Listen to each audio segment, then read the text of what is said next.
தமிழக முதலமைச்சராக விஜய் அவர்கள் பொறுப்பேற்று 100 நாட்கள் ஆயிருக்குங்க. இது பற்றி நீங்கள் என்ன நினைக்கிறீங்கன்னு பற்றி சொல்லுங்கள். அது மட்டும் இல்லாமல் மறக்காமல் நம்ம சேனலை ஒரு சப்ஸ்கிரைப் பண்ணிடுங்க.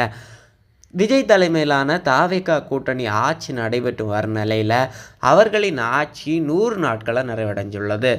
இந்த 100 நாட்களில் தாவேகா அரசு என்னென்ன செஞ்சுருக்கு அப்படின்னு சொல்லிட்டு நம்ம பார்க்க போகிறோங்க.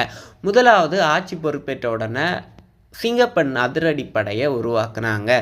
சிறு குழந்தைகளுக்கு தாய்மாமன் தங்க மோதிர திட்டத்தையும் விஜய் அவர்கள் அறிமுகம் செய்து வச்சுருக்காங்கங்க. ரூபாய் 1,00,000 கோடி முதலீடு தமிழ்நாட்டுக்கு கொண்டு வந்திருக்காங்கங்க. அது மட்டும் இல்லாமல் ஆட்சி பொறுப்பேற்ற சில நாட்களிலேயே 717 மதுபான கடைகளை மூடியிருக்காங்கங்க. வெற்றி திறன் பயிற்சி திட்டம் மூலம் பல்வேறு மக்களுக்கு பல்வேறு பயிற்சிகளை வழங்கியிருக்காங்கங்க. தமிழ் வெற்றி கிராமப்புற மறுமலர்ச்சி திட்டத்தை கொண்டு வந்து கிராமப்புறத்துக்கு எப்படியெல்லாம் நன்மைகள் கொண்டு வரலாம்னு சொல்லிட்டு பல்வேறு திட்டங்களை அணிவகுத்திருக்காங்க.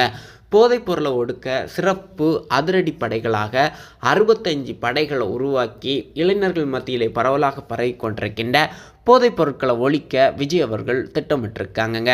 அண்ணன் சீர், கரும்பு நெல்லுக்கு ஊக்கத்தொகை, அதுக்கப்புறம் வெற்றி வீடு திட்டம், வெற்றி 150 நாள் உத்தரவாத வேலைவாய்ப்பு திட்டம், ஆடுகள்